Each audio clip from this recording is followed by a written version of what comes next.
Assalamualaikum warahmatullahi wabarakatuh. Kembali lagi dalam video pembelajaran kali ini dalam seri mata kuliah Geometri Transformasi yang diampu oleh Ibu Kurnia Ahadiah, SSI, MSI.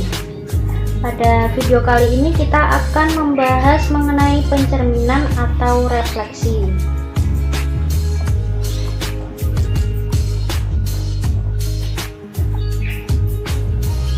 Untuk definisi dari pencerminan, yaitu sebuah pencerminan pada sebuah garis G adalah fungsi mu G yang ditetapkan untuk setiap titik P pada bidang Euclides P, yaitu sebagai berikut.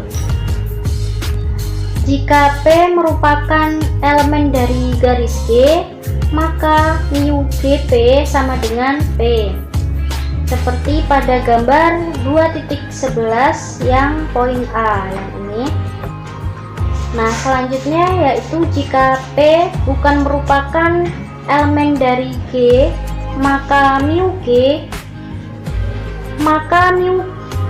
GP sama dengan Chi, sehingga garis G merupakan sumbu dari ruas garis PX seperti pada gambar yang B ini.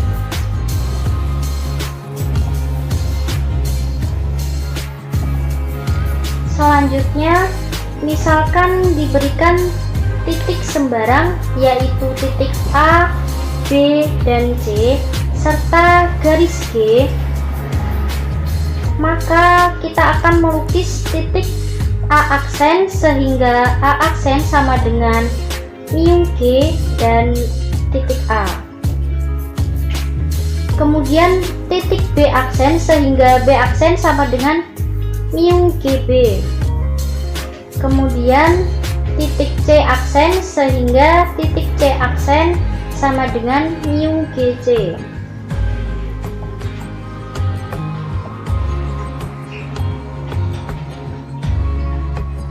Nah, karena A aksen sama dengan mu GA dan A tidak atau bukan merupakan elemen dari G, maka garis G merupakan sumbu dari ruas A aksen A. Artinya titik A aksen terletak pada garis L yang melalui titik A dan tegak lurus terhadap garis G. Apabila himpunan dari titik N sama dengan garis L dan gabungan dari garis G, maka AN sama dengan NA aksen, dan titik A dengan titik A aksen terletak pada sisi yang berbeda oleh garis G. Untuk yang B, karena B aksen sama dengan mu GB dan B merupakan elemen dari G, maka B aksen sama dengan B. Selanjutnya untuk yang C, karena C aksen sama dengan mu GC dan titik C bukan merupakan elemen dari garis G, maka G merupakan sumbu dari ruas garis CC aksen. Akibatnya C aksen terletak pada garis M yang melalui titik C dan tegak lurus garis G, sehingga jika himpunan titik M sama dengan garis M gabungan dari garis G, maka CM sama dengan MC aksen dan titik C dengan titik C aksen terletak pada sisi yang berbeda oleh G.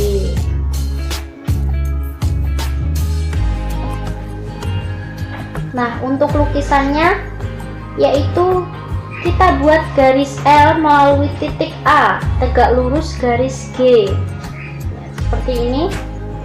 Kemudian cari himpunan N sama dengan garis L gabungan dari garis G. Kemudian buatlah ruas garis NA aksen yang kongruen dengan AN, sehingga NA aksen merupakan elemen dari garis L dan A aksen dengan A terletak pada sisi yang berbeda oleh G. Bisa diperhatikan gambar ini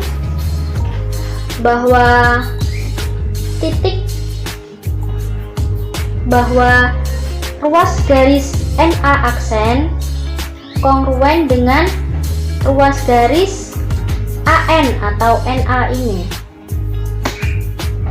Kemudian untuk yang B, yaitu sudah jelas ya, karena B merupakan elemen dari garis G, maka B sama dengan B aksen.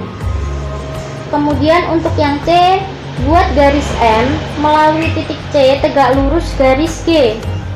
Kemudian cari himpunan M sama dengan M gabungan G. Kemudian buatlah ruas garis dari MC aksen yang kongruen dengan ruas garis CM, sehingga ruas garis MC aksen merupakan subset dari M dan C aksen dengan titik C terletak pada sisi yang berbeda oleh G.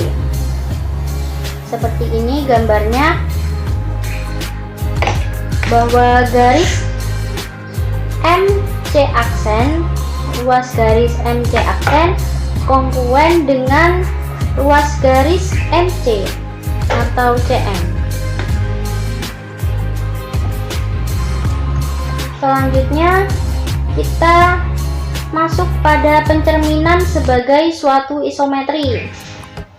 Di sini kita punya teorema 2.4 yang berbunyi setiap pencerminan pada garis merupakan suatu isometri lawan. Kemudian kita buktikan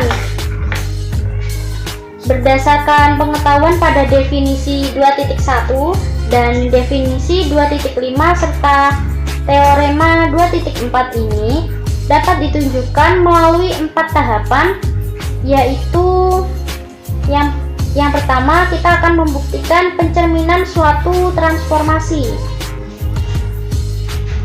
Selanjutnya yaitu yang kedua, pencerminan suatu transformasi lawan, dan yang ketiga pencerminan suatu isometri, dan yang keempat pencerminan suatu isometri lawan.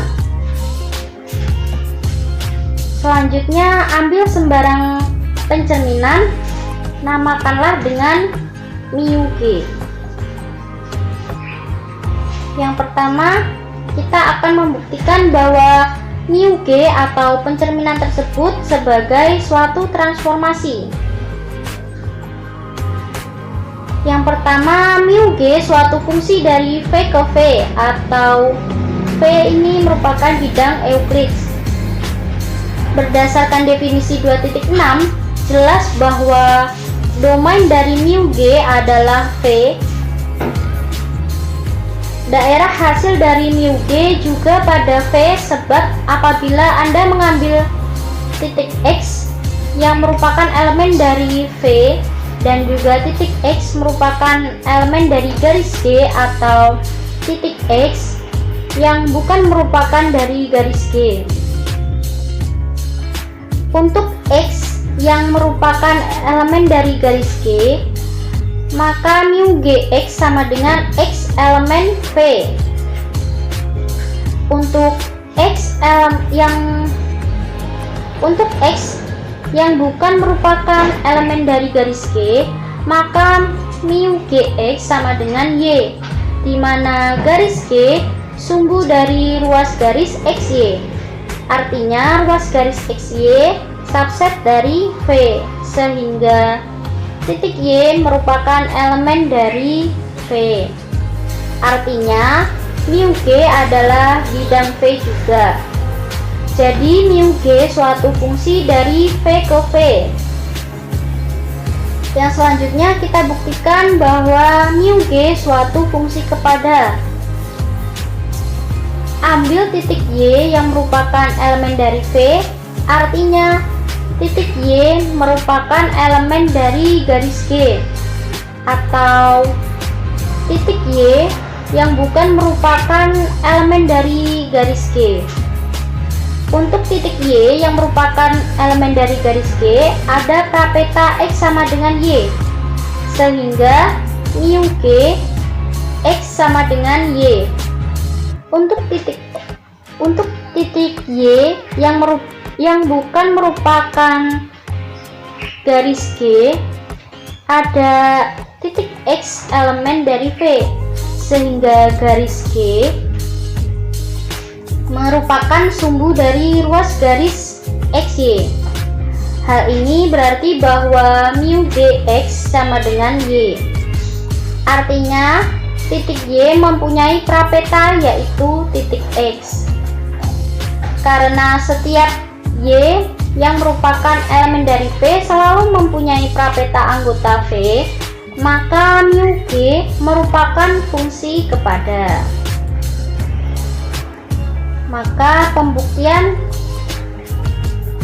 yang selanjutnya yaitu yang ketiga, bahwa mu G suatu fungsi satu-satu.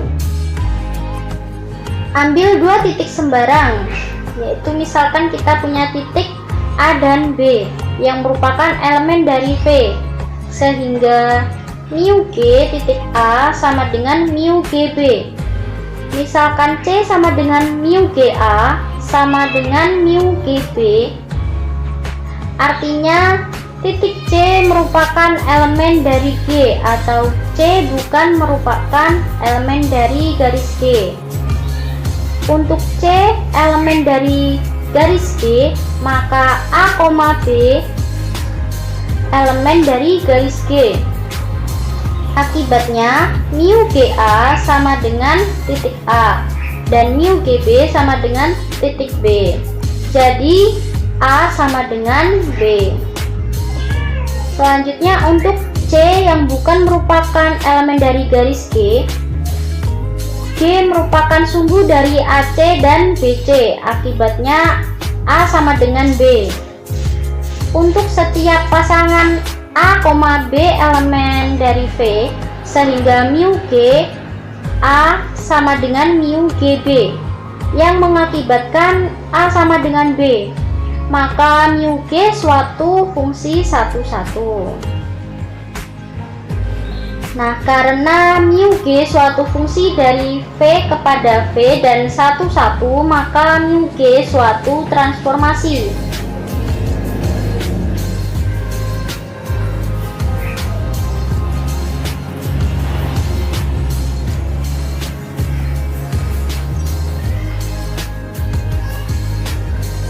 Nah, kemudian untuk poin B, C, dan D berdasarkan pengetahuan mengenai contoh 2.1 dapat disimpulkan bahwa mu G yang ditetapkan seperti pada definisi 2.6 adalah sama.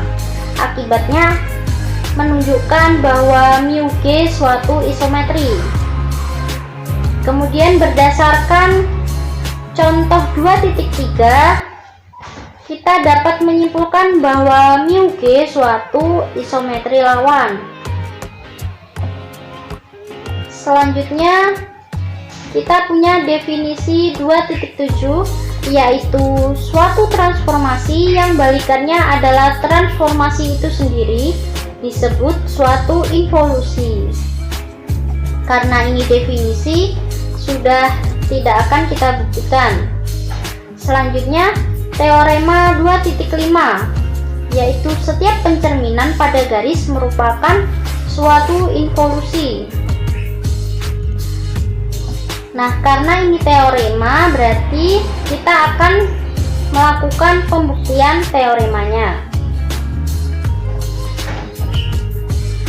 Ambil pencerminan pada garis, namakan pencerminan itu dengan mu G.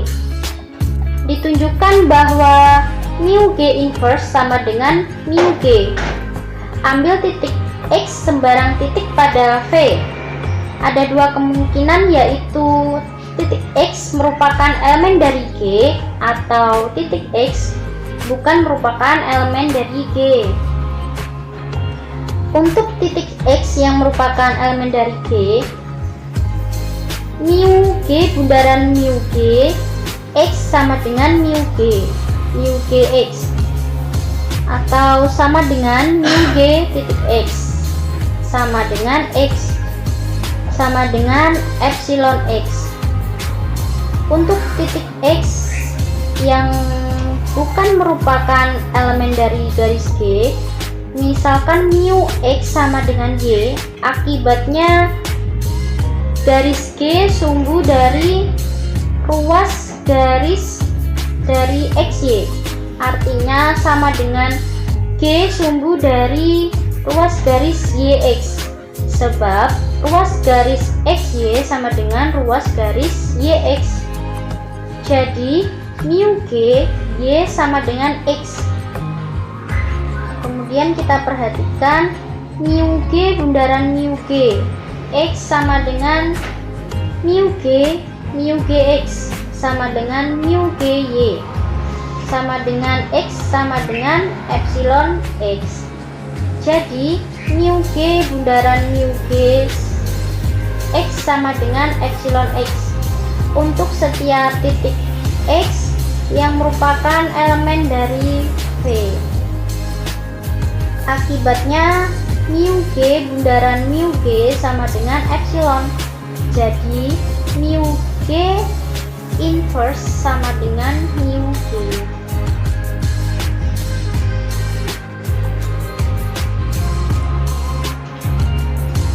Nah, terima kasih. Itu tadi merupakan video pembelajaran kita kali ini pada seri mata kuliah Geometri Transformasi. Wassalamualaikum warahmatullahi wabarakatuh.